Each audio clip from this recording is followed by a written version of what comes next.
Good day, everyone. We are sponsored this week by Dvorah and Roy Spiewak, celebrating the upcoming marriage of their son Eitan Ephraim Spiewak to Ellie Loberfeld of Florida. So, also to them, Shemizachim the Baitam Yisrael, and sponsored this month by Chai Nel Fuld, Le'il Nishmat, their beloved son Hillel, Olav Shalom ben Yo Yaakov Sheh Yichye. So Yosef Hatzadik faced a very awkward situation and one that has recurred in our history down to today. Torah says that after Yaakov died, Yosef was fearful of even approaching Paro directly with his request to leave Egypt and go back to the land of Israel to bury his father. So he spoke to Paro's household, Beit Paro, and said, Avi hishbiyani lemor, my father caused me to take an oath saying that I'm going to die and I want to be buried in the grave that I dug for myself in the land of Canaan.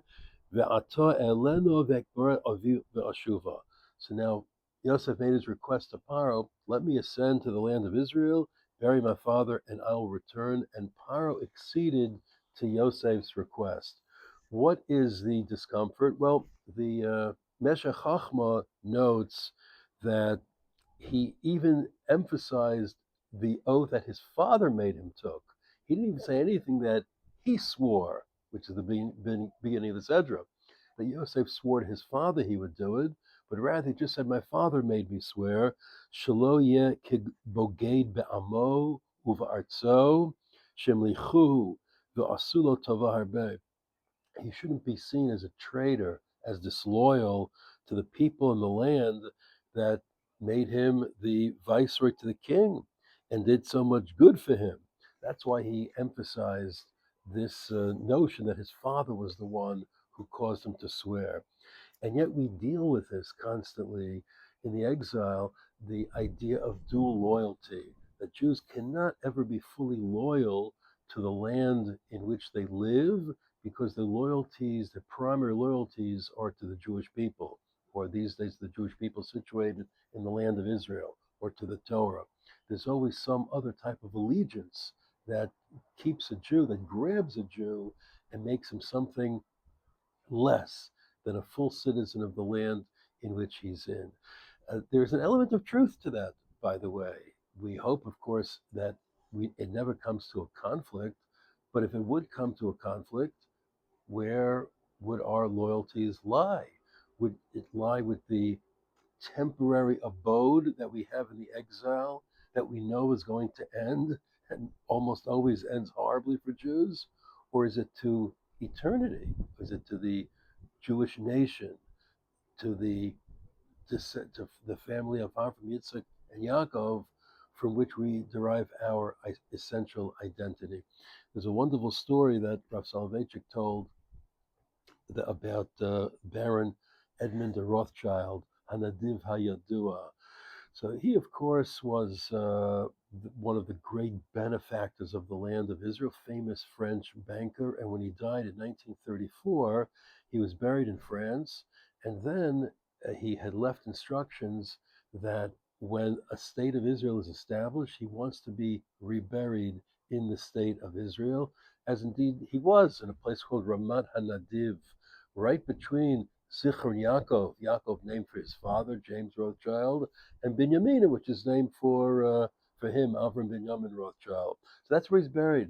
But when the request was made to Charles de Gaulle that Baron Rothschild had left word that he wants to be reburied in the land of Israel, de Gaulle was horrified by it. Horrified, and he found the request repugnant. And at first he denied it. And de Gaulle said that he always considered Rothschild a loyal Frenchman. And a true Frenchman is born, lives, dies, and is buried on French soil. And the fact that Rothschild would want his eternal resting place to be not on French soil, but on Israeli soil, on Jewish soil, to de Gaulle, that was a betrayal. He was galled by it. That was a betrayal of what it meant to be a true Frenchman. And he looked at the whole Rothschild family thereafter differently, as if they're not really fully part of our nation. despite the fact that the Rothschilds had done amazing things for France. No, because where a person wants his destiny to be, those are his true attachments. Those are his true loyalties. Well, Yosef had a similar dilemma here as well. He's now many, many years the viceroy of Egypt, the savior of Egypt. They saw him as an Egyptian. They saw his future and his destiny as being part of Egyptian society, Egyptian culture. You know who didn't? Yaakov didn't. You know who else didn't? Yosef didn't. And that, of course, is a lesson for Jews for all generations. Even now, every day I get emails from people, Mamdani said this and Mamdani said that, and all of it is interesting. I'm not sure how relevant it is because, yeah, the guy hates Jews.